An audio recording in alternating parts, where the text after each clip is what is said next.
mas lalong pinaganda at pinalakas ni KTM ang kanilang mga motor ngayong 2024. At in-advance din nila ang kanilang mga technology na naka-install dito sa kanilang mga motor. At lalong-lalo na sa kanilang mga naked version ay dito sila nag-focus na in-improve yung kanilang engine performance at yung mga advanced technology. At isa na rito ang kanilang DO 250 2024 dahil in-improve nila yung kanilang mga engine specs at pati na rin sa kanilang mga technology. So for today's video, ating alamin kung ano nga ba ang bagong nilagay ni KTM dito sa kanilang bagong Duke 250 2024. Ano nga ba, gaano nga ba ito kalakas at ano ang meron sa motor na to, ating alamin sa video na to. Pero bago ang lahat ay pa-subscribe muna sa aking YouTube channel at pa-click na rin sa notification bell para maging updated kayo sa mga susunod na video na gagawa natin patungkol sa mga motorsiklo.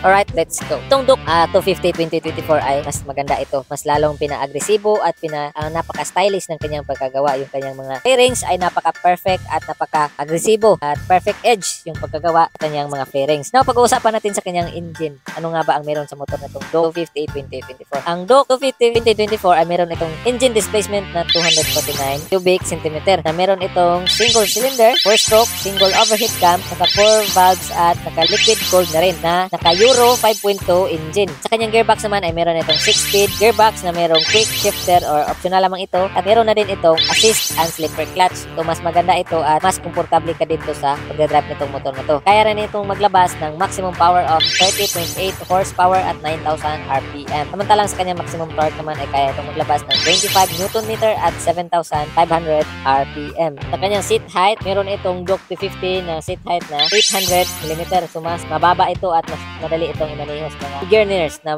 gustong mag-drive ng naked big bike. Meron din itong wheelbase na 1,360 mm, ground clearance na 151 mm at may timbang itong 165 kg. So mas magaan na to para sa isang Duke 250 2024. Pwede na to sa mga beginners dahil mas madali ito imaneho dahil magaan siya. Sa kanyang fuel tank capacity naman ay meron itong 13.4 liters capacity. So sa isang full tank nitong Duke 250 ay medyo malayo ka na mararating. Sa kanyang suspension naman ay mas pinaganda ito ni KTM dahil gumamit ito ng sa harap suspension ay gumamit ito ng WP Apex 43mm na cartridge style USD fork adjustable. Sa likuran naman ay gumamit ito ng WP Apex na monoshock, naka-off centered adjustable na po ang kanyang monoshock. So makikita natin ang kanyang monoshock ay nasa gilid na at mas lalong pinaganda dito ni KTM ang kanyang rear suspension ay nasa gilid na naka-mount, hindi yung nasa centered. Sa braking system naman niya meron itong front brakes na 320mm na merong single disc 4-piston radial fixed caliper at sa likod naman ay meron itong brakes na 240mm naka single disc, naka 2-piston rotating caliper at kagandahan dito sa Duke 250 2024 ay naka dual channel ABS na po harap at likod. Pagdating sa kanyang gulong, meron itong sukat na 110 70 17 sa harap at sa likod naman ay meron itong sukat na 150 60 17. So mas malapad yung kanyang mga gulong na ginamit ito. At gumamit rin ito ng mga quality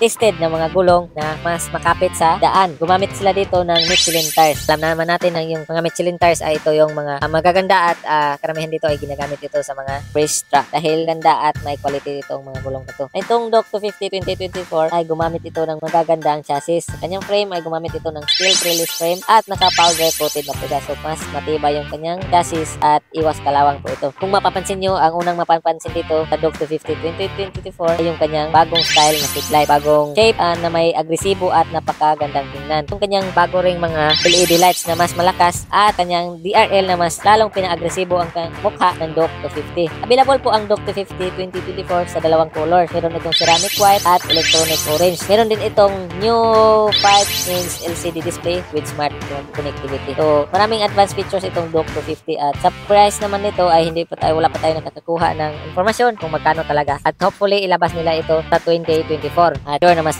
marami yung mag-aabang dito at kung gusto mo tong motor na to ay magsimula ka na mag-ipon para pagdating ng panahon na ilabas nila ito sa next year ay makakabili ka agad ng ganitong motor. Ito lamang muna ang may bibigay kong informasyon dito sa Duke 250 2024 at kung bago ka pa lang sa ating YouTube channel ay huwag kalimutang mag-subscribe at mag-click sa notification bell para maging updated kayo sa mga susunod na video na gagawin natin patungkol sa mga motorsiklo. So, ride safe sa lahat ng mga riders at ingat palagi. God bless.